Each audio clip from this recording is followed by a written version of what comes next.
Give me some of your time, and I'll erase your weakness.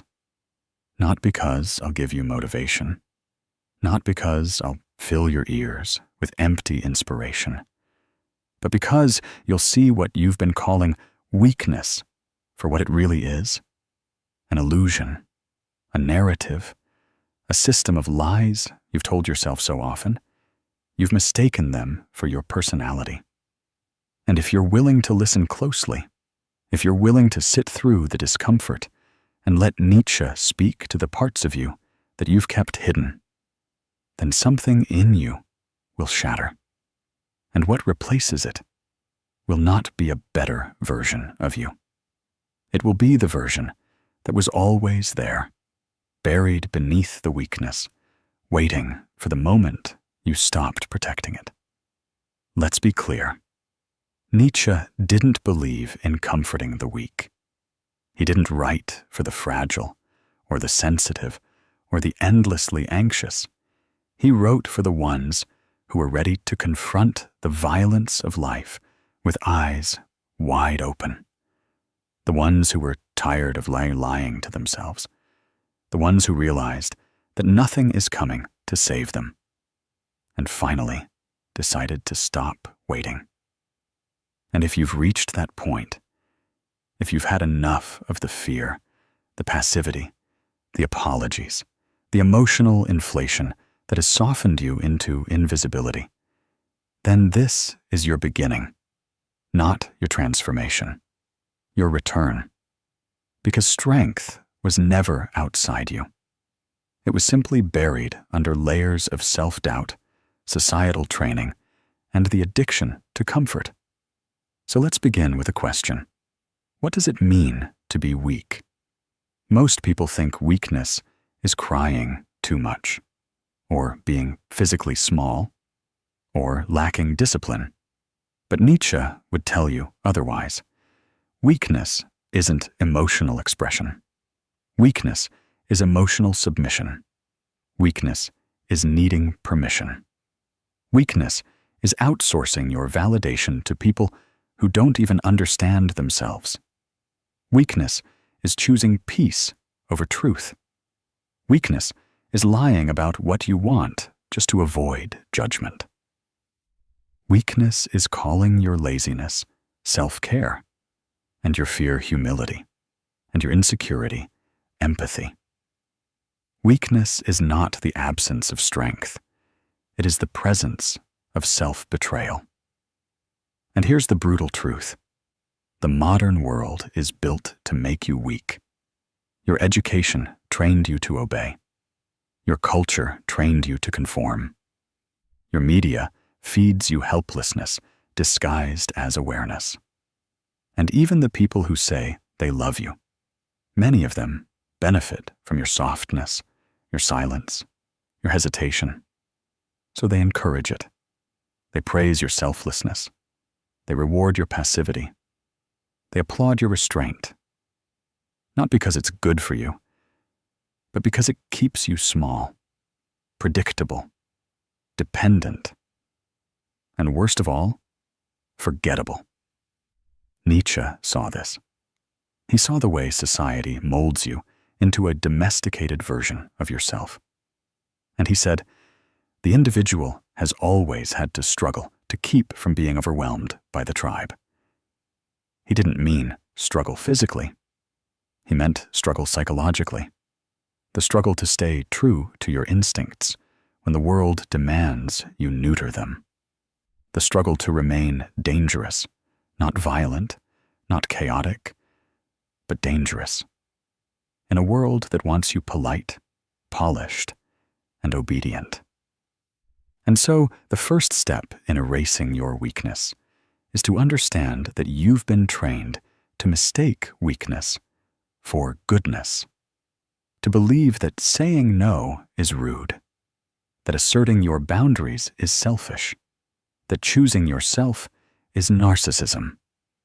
But Nietzsche flips that completely. He says that real strength, the kind that makes you magnetic, respected, remembered, comes from the rejection of mass thinking. the rejection of safety, the rejection of needing to be liked. So let me ask you, who are you without the need to be liked? Not hypothetically. Actually. Strip away your filters. Stop editing yourself. If no one needed you to be nice, agreeable, humble, passive, who would you be? What would you say? What would you demand? What would you walk away from? Most people can't answer that because they've built their entire identity on reactions, on feedback. They don't have a self. They have a mask, a persona sculpted to fit in, to survive. And Nietzsche hated that. He saw it as the death of the human spirit. Because the moment you stop being dangerous, the moment you start filtering your truth to fit a system, you've already surrendered your power. But you feel that already, don't you? That quiet resentment, that simmering frustration, that fatigue that doesn't go away with sleep. That's not burnout. That's the cost of weakness. The cost of living in a way that silences your deeper instincts just to keep the surface smooth. So here's what Nietzsche would tell you now. You were not born to be soft. You were not born to be tolerant of everything. You were not born to fold every time someone raises their eyebrow. You were born to embody something sharper, something primal, not chaotic, but unshakable, not reckless, but untouchable. And the reason you feel weak is because you've denied that part of you for so long, you've started to believe it never existed. But it did. It does. And we're going to dig it out, right now. Let's talk about your habits, because weakness lives in routine, in subtle, daily rituals that slowly rot your willpower while convincing you you're doing fine. Nietzsche said, "He who cannot obey himself will be commanded." You wake up and you check your phone. Already, you've lost. Not because phones are bad, but because you didn't claim the day. You surrendered it. You scroll, you compare, you envy. And then you rationalize. You say it's harmless. But every time you react before you create, you weaken the muscle of sovereignty. You become emotionally flabby. You lose edge. You lose command. So let's change that. Start owning your mornings. Before you check a screen, check your posture. Check your breath.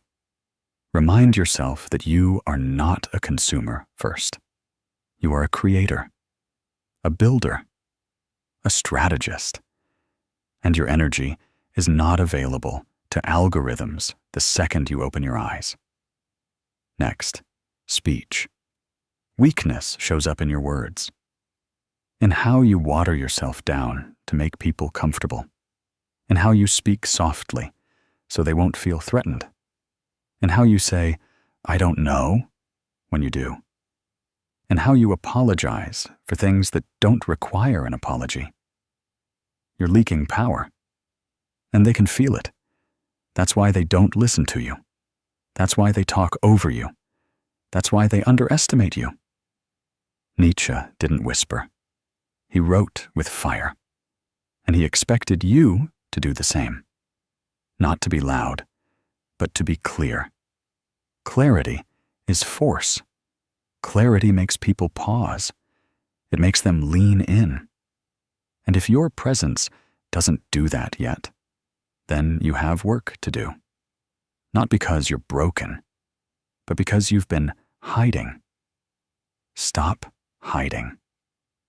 Own your opinions. Say them clean. Don't explain them. Let the silence after you speak carry weight.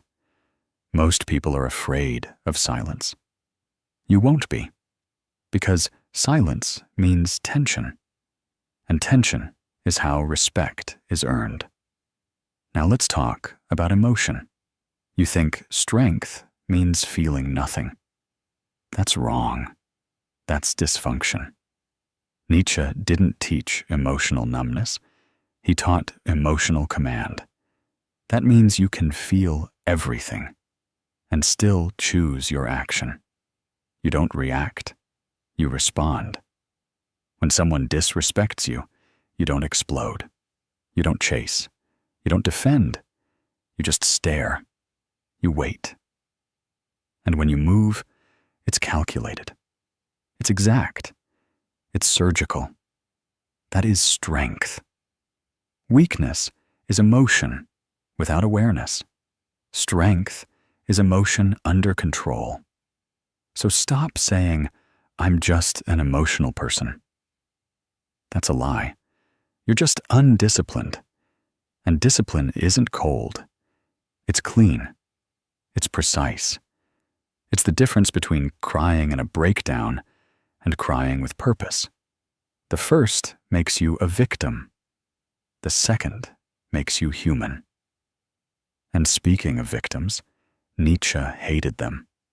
He believed victimhood was the modern form of slavery. Not physical slavery, psychological slavery. The need to blame, to wait for rescue, to justify stagnation with trauma. He didn't deny pain. He denied passivity. So here's what you do. You stop telling your story like a tragedy. You stop reciting your traumas as identity. You stop weaponizing your pain to get sympathy. You start transmuting it into steel. Because here's the truth. No one cares what happened to you. Not really. They care what you become despite it. And if you can become something impenetrable, something refined, something quiet but unshakable, then your past becomes a forge, and your scars become your armor. Nietzsche said, "He who has a why to live can bear almost any how." But here's the secret. Your why is not found. It is chosen. You don't wait for it. You decide it. You carve it into your days. And the moment you do, weakness begins to dissolve. Because when you know your direction, distractions die. Drama fades. Doubt becomes noise. And weakness, it loses its grip. So decide. Decide right now. Who do you serve? What do you build? What do you protect? What will you not tolerate one more day of? Make it real. Make it written. And make it non-negotiable. Because if you don't choose a why, the world will assign you one. And it will be weak. It will be soft. It will keep you obedient, broke, and forgettable. But that's not your fate. Not anymore. Because by the time this is done, you will no longer be the same. And now, we will go even deeper. We will confront your subconscious. We will dismantle the habits that enslave you. And we will begin the final process of reintroducing you to yourself, the version of you that never needed to be fixed, only unleashed. You made it this far. That means one thing. You're not like the others. Because most people can't sit still when someone touches their weakness. Most people flinch. They click away. They chase another dopamine hit. They pretend they already knew this. But you're still here. And that means something in you is starting to wake up. Something old. Something raw. Something buried. Nietzsche didn't just write about power. He wrote about what makes men afraid of it. He knew that weakness isn't just physical or mental. It's existential. It's rooted in the stories you've accepted, the definitions you've inherited, the quiet agreements you made with fear before you even knew what fear was. And one of the deepest roots of weakness, the fear of being alone. Let's talk about that. You've spent your whole life trying to belong. School trained you to raise your hand for permission. Friends trained you to stay inside the tribe. Family trained you to suppress what's inconvenient. Relationships trained you to be agreeable, non-threatening, soft-edged. And slowly, you became addicted to acceptance. Not love, acceptance. The kind of dead, passive inclusion that requires you to shrink, silence, and shapeshift just to be tolerated. But Nietzsche would look you in the eye and say, you must be willing to stand alone, utterly, completely, if you are ever to know yourself. Because the truth is, belonging has a price, and most people pay with their authenticity, with their strength, with their individuality. But not you. Not anymore. You're going to unlearn the addiction to belonging. You're going to become someone who doesn't beg for a seat at the table. You're going to build your own table. And if no one joins you, good. More room, more space, more clarity. That's the first upgrade. Solitude over submission. Now let's go deeper. Why do you procrastinate? Why do you sabotage yourself? Why do you delay the things you know will make you better? Most people think it's laziness. It's not. It's a hidden loyalty. A psychological contract you made long ago to stay small, so others wouldn't feel uncomfortable. Somewhere in your past, you learned that shining too brightly made people pull away. You learned that power came with distance, that honesty came with punishment, that ambition came with loneliness. So you adapted. You learned how to dim, how to delay, how to talk yourself out of your own momentum just to keep things safe. That's not laziness. That's survival. But it's time to break the contract, because you're not here to be tolerated. You're here to be felt.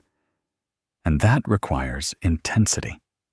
It requires decisiveness.